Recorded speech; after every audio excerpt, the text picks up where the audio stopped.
Noong unang buwan na tayo po ay nag-focus sa Bible, no? Tapos 10 pong isang series ng mga sermon at mahalaga po 'yan. Tayo po ba ay nag-go for more na sa ating pagbabasa ng Bible? Amen po ba? Lahat na nagbabasa every day ng Bible? Amen. Praise God. Kasi po, natutunan namin sa aming session na the Bible is God's perfect guidebook for living. O, kita mo, perfect guidebook. Maghanap ka pa ng manual sa YouTube. Nasa Bible na. Ang perfect guidebook.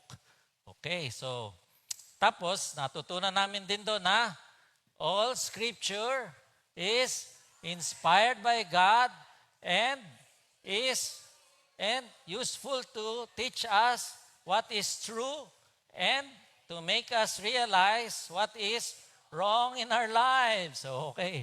It straightens us out and teaches us to do what is right. Perfect. Wow. Memorized. May premyo kayo. And of course, last month naman yung ating love month. At diyan po natin nakita na ang pag-ibig ng Diyos ay hindi makapaghihiwalay. Walang magpapahiwalay sa atin. Nakita natin ang instruction. Nakita natin ang pag-ibig nung umpisa ay compelling pero gumagraduate tayo doon, nagiging impelling. At last week ay sinyer sa atin ni Pastor Cortez na ang pag-ibig din minsan ay parang baliw dahil mahalin mo raw ang iyong kaaway. Yan. Ngayon naman, ang focus natin ay prayer ngayong month of March. At gusto nating matuto, we want to learn how to pray confidently, steadfastly. We want to learn intercessory prayers, unceasing prayers, and prayers of lament. Wow. Kinugel ko po yan. Tama naman po daw yung mga words na yan. Kasi gusto ko may li lahat yung dulo eh. Tama ba to? Itong grammar na to? Oo naman daw, sabi niya. Of course, nagkakamali rin si Google. At yung last Sunday po na yan ay Palm Sunday. Kaya pag-aralan natin yung pong lament ni Jesus. So for today, let us start with our message on praying confidently. Alam niyo po, noong 1962 in October, there were 13 days in October of 1962 na ang buong mundo ay nasa bingit ng nuclear war. Alam niyo po ba yon? Hindi na. Wala na. Wala na. Hindi. Hoy, wag i-deny ha. May iba dyan na buhay na noong 1962. Mga contemporary ko yan. Okay, ako po ay ilang taon na noon. 3 taon pa lang. Okay, 1962. Alam niyo po ang nangyari noon? Ang tawag po doon ay Cuban Missile Crisis. Ang nangyari po, na-discover ng Amerika na meron palang mga ballistic missiles ng Soviet Union na nakaumang sa Estados Unidos, nandiyan sa Cuba. Nakaharap sa kanila yung kanilang mga long-range, mga intercontinental ballistic missiles na kayang tamaan ng Washington DC at lahat ng major cities ng United States. Aba, na-discover lang yan sa reconnaissance airplane. May ganyan palang mga, hindi naman natin naintindihan yan, pero nandyan po may mga labels kung ano-ano yung mga yan. Eh nagkaroon po ng krisis. Nag-stand off ang United States at Soviet Union at kung hindi na iwasan, siya po talaga ay, baka wala na tayo ngayon, nagkaroon ng nuclear war.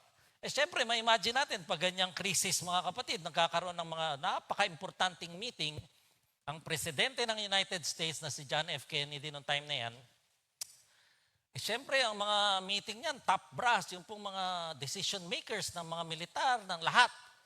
Importanteng meeting yan kasi you're trying to avert.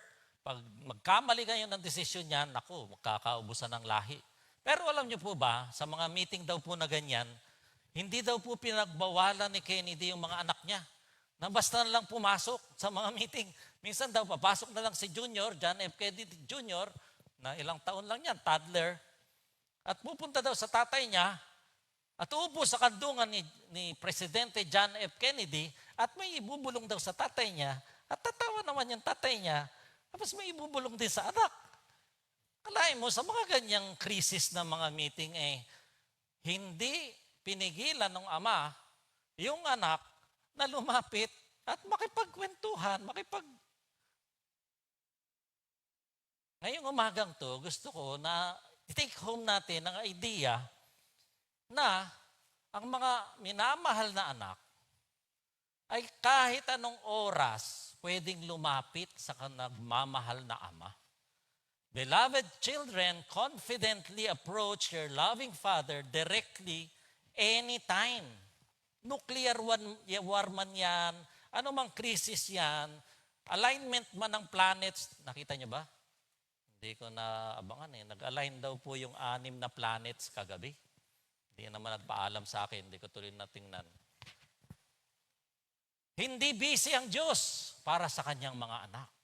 Yun ang gusto nating matutunan at gusto nating iuwi. Direkta o tuwirang na makalalapit ang mapagmahal sa mapagmahal na ama ang kanilang mga beloved children.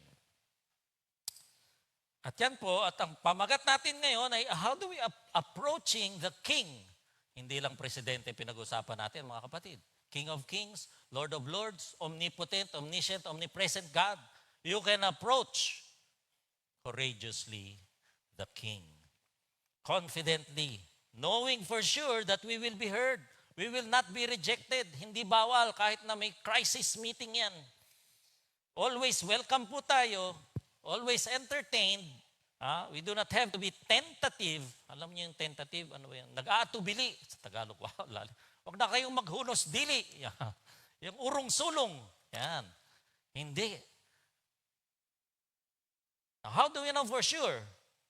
Kasi po, sabi sa ating babasahin, natatayo tayong lahat. Babasahin natin ang Hebrews 4:14 to 16. Babasahin ko yung 14. Babasahin niyo yung 15. Babasahin natin sabay-sabay ang 16. Hebrews chapter 4, verse 14 to 16. Verse 14, therefore, since we have a great high priest who has ascended into heaven, Jesus, the Son of God, let us hold firmly to the faith we profess. Kayo po.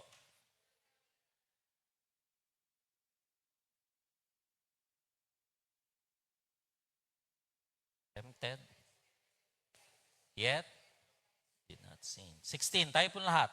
Let us then approach God's throne of grace with confidence so that we may receive mercy and find grace to help us in our time of need. Panginoon, salamat po sa iyong salita na nagbibigay sa amin ng lakas ng loob na ikaw mismo ang nag-encourage sa amin na lumapit sa iyo ng buong tapang, buong lakas ng loob.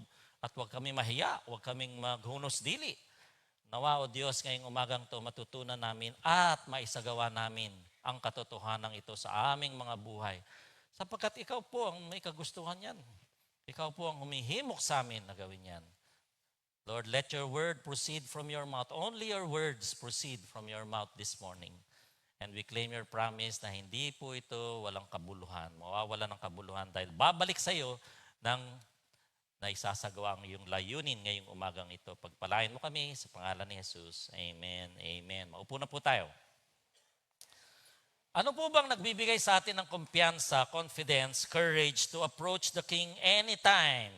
We read in verse 14, sabi po sa verse 14, since we have a great high priest, ibig sabihin, meron daw po tayong dakilang punong pari. Ang tawag po dyan, punong pari. So makita natin, not just a priest, not just a high priest, but a great high priest. Ano naman kinalaman natin sa ganyan? Tandaan po natin na itong Hebrews, kaya nga Hebrews ang title, ay sinulat para sa mga Hebreo, sa mga Hudyo.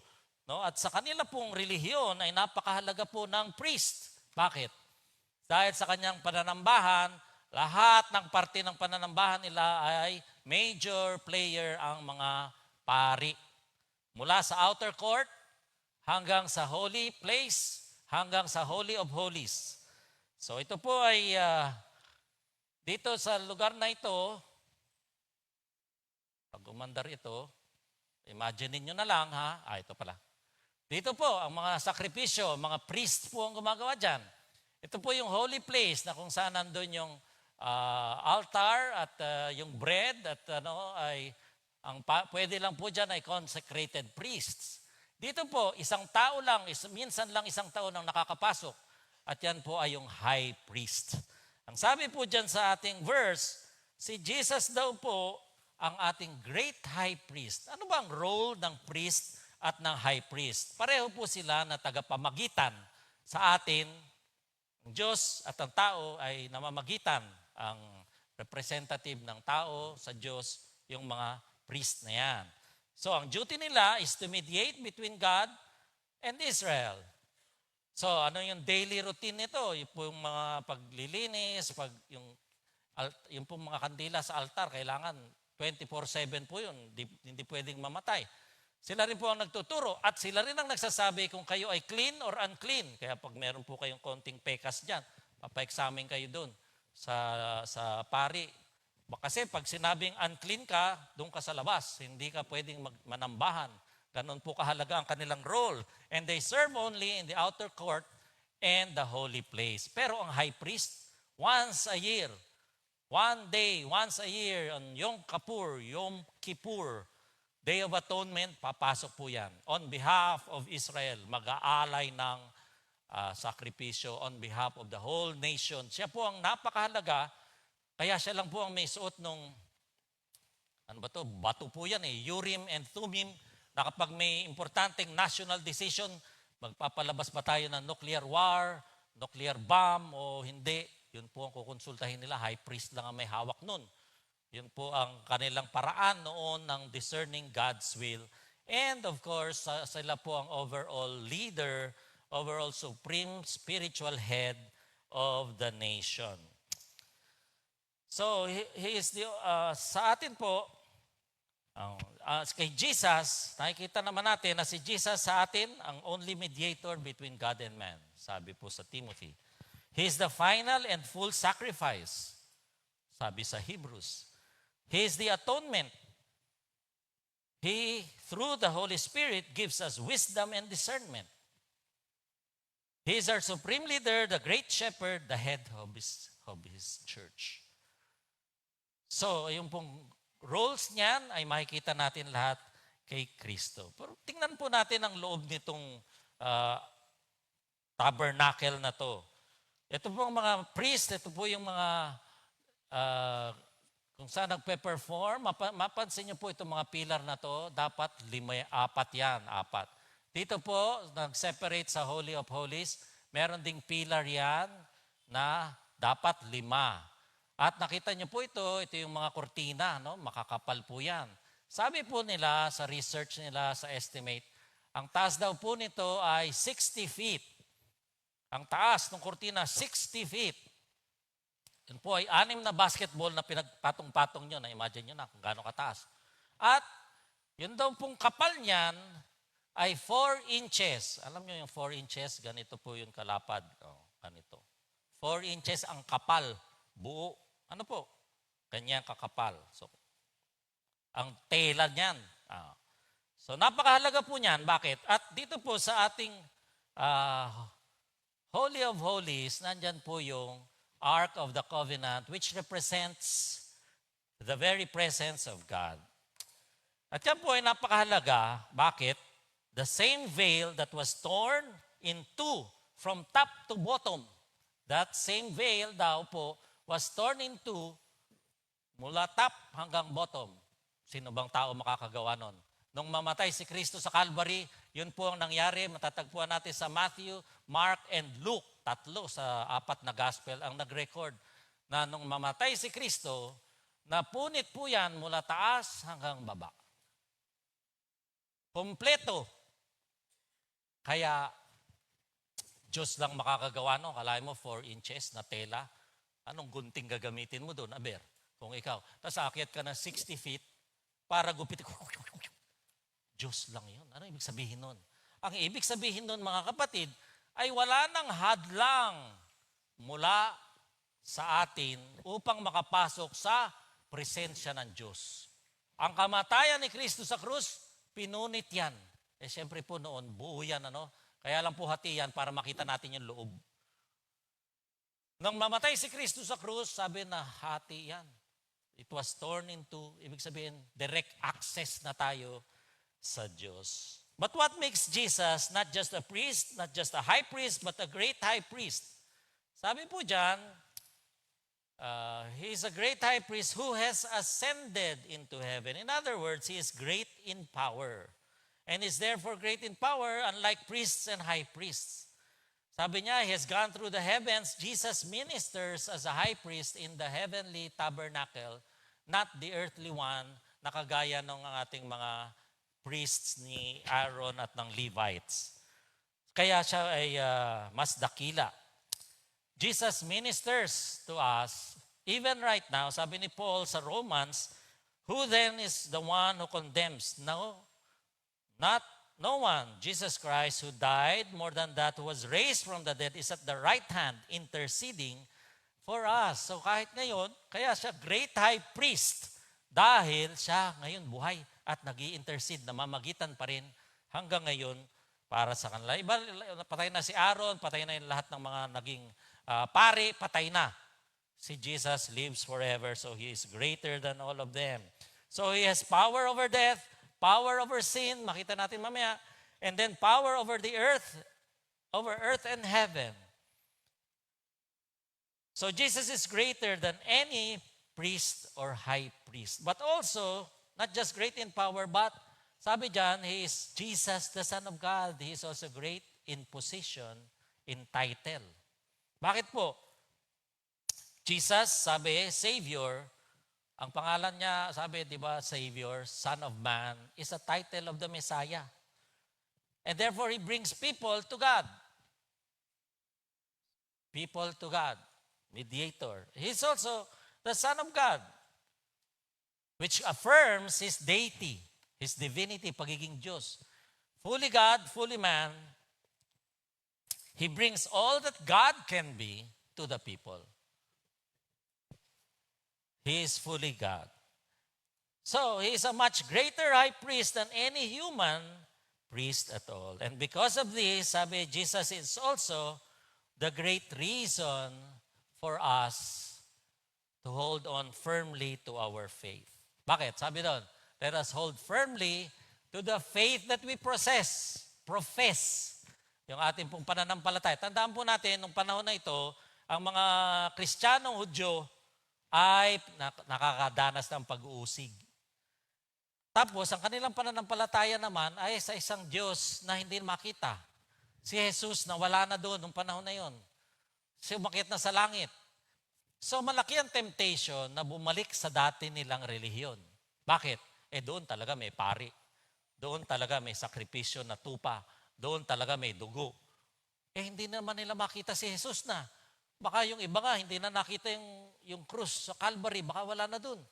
Kaya, nung matindi ang pag-uusig o paghihirap ng mga tao, kagaya natin, kapag tayo dumadanas ng mga pag-uusig, paghihirap, challenges sa buhay, sa patong-patong na problema, ang tendency ay bumalik or matetempt tayo na bumalik sa dati nating ugali o kinakapitan o patalim, kumakapit ka pa, patalim na nga, kapitan pa. Ganon din po dito, kaya sabi, let us hold on firmly to the faith that we profess. Dahil napakalaki po ng posibilidad na bumalik sila sa kanilang dating pananampalataya. So the writer encourages the Hebrews to remain holding on to their faith in the Lord Jesus, who is the same yesterday, today, and forever. And so with this promise we say, beloved children can confidently approach their loving Father directly anytime. Why? Because we have a great high priest who is powerful, who is the reason for us to hold on to our faith, and who is both God and man. And another rationale, bakit tayo pwedeng pumasok ng buong tapang sa presensya ng Diyos anytime? Dahil po, sabi po sa verse, for we do not have a high priest who is unable to empathize with our weakness.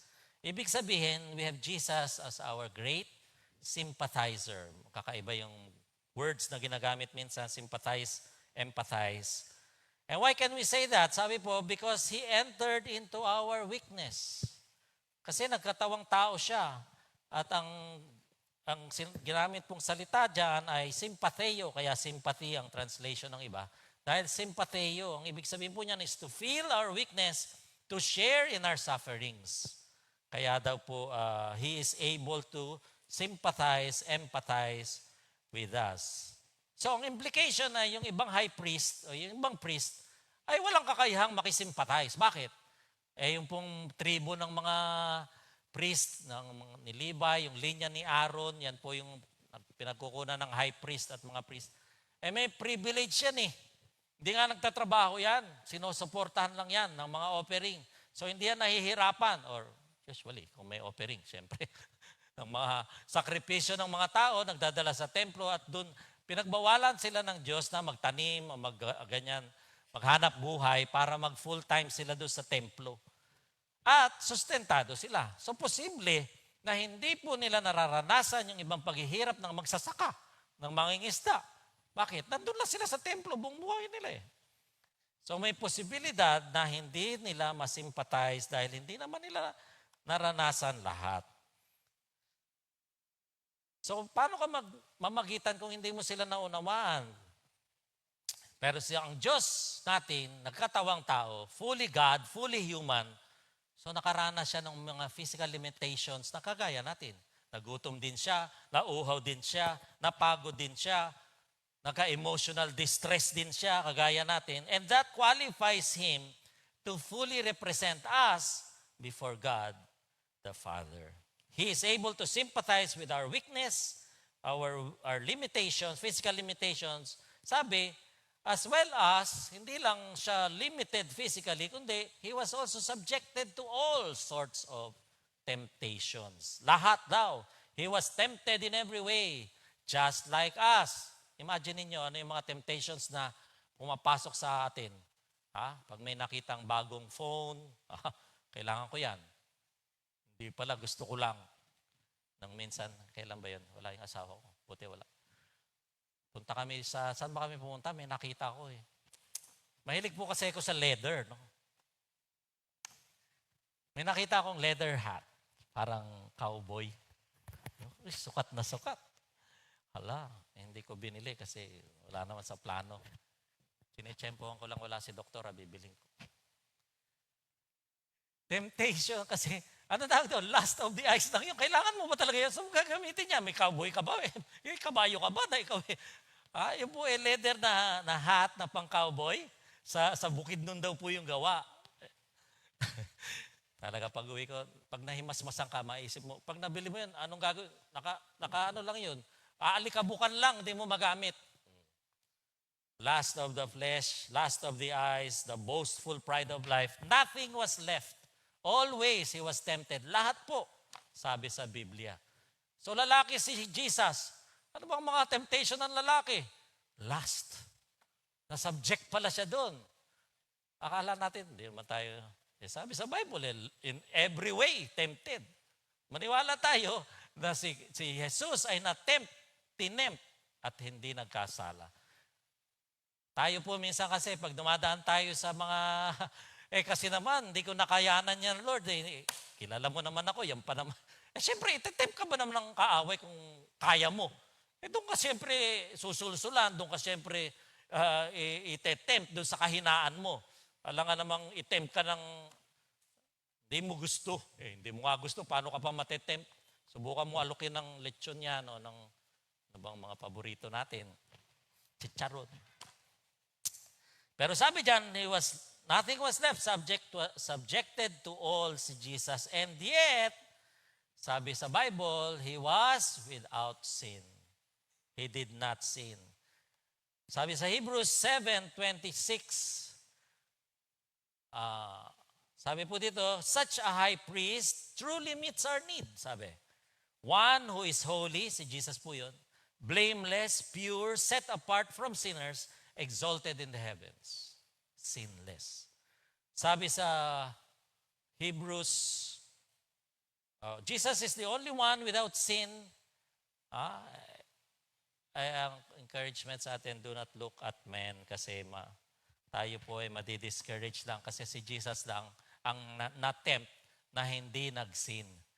Yung mga hinahangaan natin dati na nilalagay natin sa mga pedestal na mga mga Christian leaders, book writers, Philip Yancey, wow.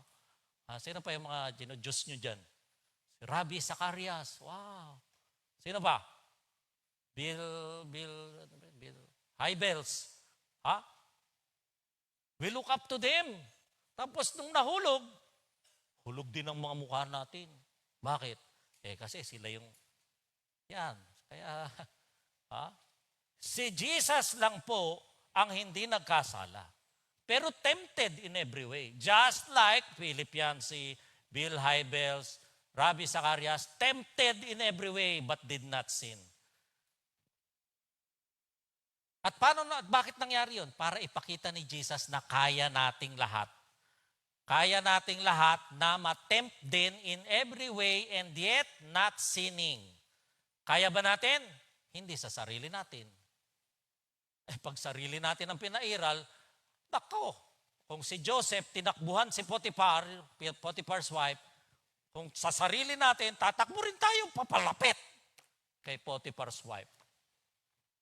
Pero kung tayo puspos ng banal na spirito, yun, pwede yun. Pwedeng hindi magkasala. Kung tayo ay filled, empowered by the Holy Spirit, sensitive sa Holy Spirit, sinasabi ng Holy Spirit, natitempt ka na dyan. Nagtitengang kawali ka. Natitempt ka na nga. Nabibigi ka. Mamaya, nahulog ka na. Kaya huwag tayong titingin sa tao. Look unto Jesus, sabi po sa Hebrews. Looking unto Jesus, the author and perfecter of our faith, who for the joy set before him endured the cross, despising the shame, and has sat down at the right hand of God the Father. Si Jesus lang po ang i-idolize natin. Si Jesus lang po ang tingalain natin. Andyan, magaganda nga na meron silang mga sulat-sulat na nagpapaliwanag ng Biblia. Maganda pong magbasa niyan. Pero pag nahulog yung writer, hindi naman nahulog yung grace of God. Hindi nagbabago yung love of God. At sa bawat Rabbi Zacarias, meron namang Bill Bright. At sa bawat Bill Hybels, meron namang Billy Graham na tapat, na namatay na hanggang sa kamatayan na ang alam natin, tapat. Sa bawat mahulog, meron namang faithful to the end, John MacArthur, at marami pang iba. Mga kapatid, huwag tayong tumingin sa mga tao. Tumingin tayo sa ating Panginoon. And therefore, since Jesus is our great high priest, our great sympathizer, we can truly say, kung tayo ay anak ng Diyos, tayo ay minamahal at tayo ay maaaring lumapit sa Kanya, anytime, diretso sa Kanya. Because ultimately, sino ba talaga ang ating confidence? Jesus is our great confidence. Siya lang talaga.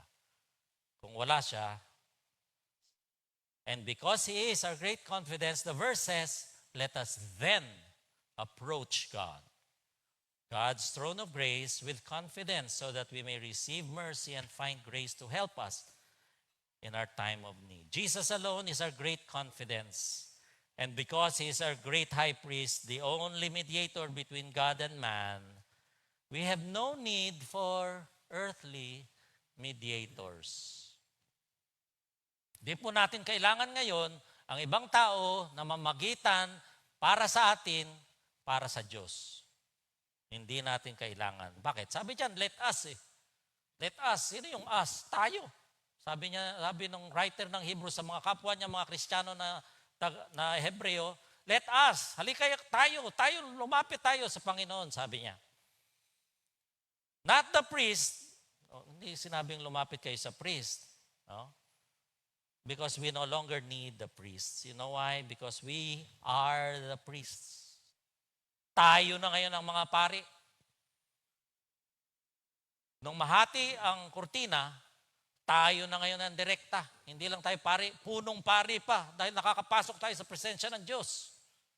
When the veil was torn in two, when Jesus died, we have direct access. Sabi sa 1 Peter 2 at 5 at saka sa 9, But you are a chosen people, a royal priesthood, a holy nation, God's special possession, that you may declare the excellencies of Him who has called you out of darkness into His marvelous light. You also, like living stones, are being built up into a spiritual house. Sabi po sa 1 Peter 2, verse 9, verse 5. To be a royal, a holy priesthood, offering spiritual sacrifices. Tayo na po ngayon na naghahandog ng mga sakripisyo sa Diyos. We don't need earthly priests because we are the royal priesthood. Better yet, higit pa doon, sabi, we have Jesus as our permanent great high priest. Kung kailangan nyo ng tagapamagitan, nahihiya kayo. Andyan ang ating permanent great high priest. The only mediator. Bakit permanent? Patay na yung iba eh. Buhay pa si Jesus, nandun nga sa langit, interceding for us. Namamagitan na siya sa Diyos Ama para sa atin, hindi pa nga tayo nagpe-pray. Ayaw nyo pa yon. Nandyan na siya. Siya ang ating permanent great high priest. Sabi sa Hebrews 7:24-25, now, there have been many of those priests. Bakit marami yung mga priest? Kasi namamatay nga. Since death prevented them from continuing in office. Namamatay, so pinapalitan. But because Jesus lives forever, He has a permanent priesthood. Si Jesus lang po yun. Therefore, if He is able to save completely, ganda to mga kapatid, kung kayo nagdududa, lost and found pa yung faith nyo hanggang ngayon, di pa kayo makasagot. Saan ka pupunta pag namatay ka? 50%, 75%, 90% pa kayo hanggang ngayon. Sabi sa Hebrews chapter 7:25, therefore He is able to save completely those who come to God through Him. Through Him lang. Kung through another, hindi, wala kayo dun. Hindi kayo kasali. Because He always lives to intercede for them. Wow. He lives forever. He saves completely. Ano pa hanapin natin? Bakit tayo nag-aatubili pang pumasok sa presensya niya? Ando na siya. Nag-i-intercede na siya para sa atin. On behalf of us. Para sa Diyos Ama. And then we are told to do what? Let us approach. To draw near, to come. Paano daw? How do we come? With confidence. Ano yung confidence na yan? Freedom in speaking. Hindi makapagsalita. Ha? Ang confidence pala ay yung sasalita ka ng honestly, brutally frank, ha? Publicly, ha? Before all, speaking with authority, ha? Na ikaw ay... Yan pala ibig sabihin ng confidence na yan. So do not be tentative. Approach with confidence, sabi. Why? Because the veil has been torn from top to bottom. We have direct access to God. After all, He is our loving Father. We are His beloved children, cherished, treasured. He died for us. He redeemed us. We are told to come boldly, courageously. To where? To the throne of grace. Not to the throne of judgment. That's why we can approach with confidence. Bakit? Ang appeal natin ay sa grace, hindi sa justice. Bakit? Malaki bang problema yung justice? Ano bang pagkakaiba nun? Aba, malaki. Sa throne of grace, ang iyong hinahanap ay awa, habag, at tulong. Sa throne of judgment, ang iyong hinahanap ay final decision. Decisionan nyo na yan. Final and executory. Sa throne of grace, ang iyong hinahanap ay ito ay para sa mga nananampalataya kay Jesus. Sa mga tunay nagsisi at tinanggap siya bilang Panginoon at tagapagligtas, accessible yung throne of grace. Pero yung throne of justice, kahit hindi ka naniniwala kay Kristo, kasama ka dyan. I-judge ka nga dyan eh. Kasama ka dyan pag hindi ka pa tumanggap sa Panginoon. Pero pag tinanggap mo na si Kristo, sabi, There's therefore now no condemnation to those who are in Christ Jesus. Pasado ka na, hindi ka na i-judge, sabi. Pag ikaw ay anak na ng Diyos. Kaya nga, pagpasok mo sa throne of grace, approachable, comforting. Alam mong pakikinggan ka. Alam mong may nakakahandang tulong yung nilalapitan mo. Alam mong ang tatanggapin mo ay biyaya at awa. Hindi judgment. Kasi sa judgment, para ka talagang nakaharap niyan sa Blue Ribbon Committee. Gigisahin ka dyan ng buhay. Nasa sarili mo pang mantika. At ano ang kahihinatnan niyan? Kapag tayo po ay lumapit sa Panginoon, sa kanyang trono ng biyaya, mapapalakas ang ating mga spirito. Pero doon, pag humingi ka ng justice at binigay sa iyo, either you have an eternal reward or eternal punishment. Kaya sabi sa atin, lumapit tayo sa trono ng biyaya so that we may receive mercy and find grace to help us in our time of need. That in our time of need, we will receive mercy and grace. Grace and mercy, doon natin makukuha sa throne of grace. Justice, makukuha natin every time, anytime as we approach God. Justice ang makukuha mo sa throne of justice. Yung justice is justice. Tiis ka kasi humingi ka ng justice, anong mangyayari sa justice? Makukuha mo kung anong dapat lang sa'yo. Kung ikaw ay makasalanan, o kung ikaw ay gumawa ng krimen, anong justice para sa'yo? Preso ka o bitay. Justice. Yung mercy, ano yun? Yung hindi mo matanggap yung kung ano dapat tanggapin mo. Gumawa kang krimen, justice, bitay.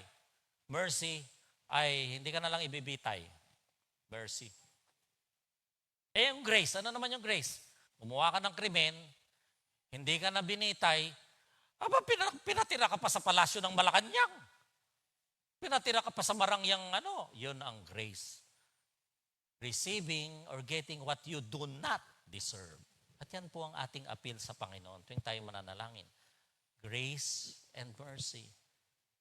Receiving what we do not deserve and not receiving what we do deserve. Yan po ang gusto nating mangyari. At tayo pong lahat, kung tayo ay anak na ng Diyos sa pamagitan ni Jesucristo, tinanggap nyo na si Kristo bilang Panginoon at tagapagligtas, tayo pong lahat ay nakatanggap na ng dakilang biyaya na hindi na tayo pupunta ng impyerno, justice yun. Tayo pupunta na ng langit, grace yun, mga kapatid. At yan ay katotohanan at patuloy na mangyayari habang tayo ay nakay Kristo. He is able to completely save us.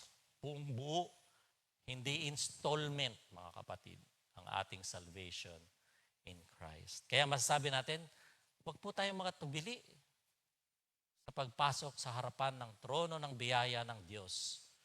Because we are beloved children, tingnan nyo yan, ang aking ay walang can. Walang beloved children can confidently, di ba? Pwedeng ganun, di ba? Beloved children can confidently approach their loving Father directly anytime. Kaya lang po, hindi ko nilagay yung can kasi magiging 10 words. Sabi dapat 9 lang eh. Hindi. Ang dahilan din po kasi I want it to be a statement of fact. Na kung tayo ay beloved children, lumapit tayo. Hindi lang can, hindi lang may. Dapat nangyayari na tayo ay lumalapit sa Diyos ng buong tapang, buong lakas ng loob, confidently talking to God, freedom of speech, brutally frank before God, honestly before the throne of grace. Why? Because we have a loving Father. So we can approach directly anytime. If you are a child of God, you can be sure that you have a loving Father. So do not hesitate. Huwag na magatubili. Huwag nang mag-alinlangan. Huwag nang mag-urong-sulong. Do not be tentative. Come. Draw near to God. Boldly. Confidently. courageously. Why? Because you deserve it? Because you are worthy? No, none of us deserve it. None of us are worthy. But because you have a great high priest who is alive and always interceding for you. Because you are a royal priesthood, a holy nation. Because the sacrifice of your great high priest has torn down that 60-foot, 4-inch thick curtain that separates you from God, from God's very presence, from top to bottom, completely torn into. Come, draw near, confidently, courageously.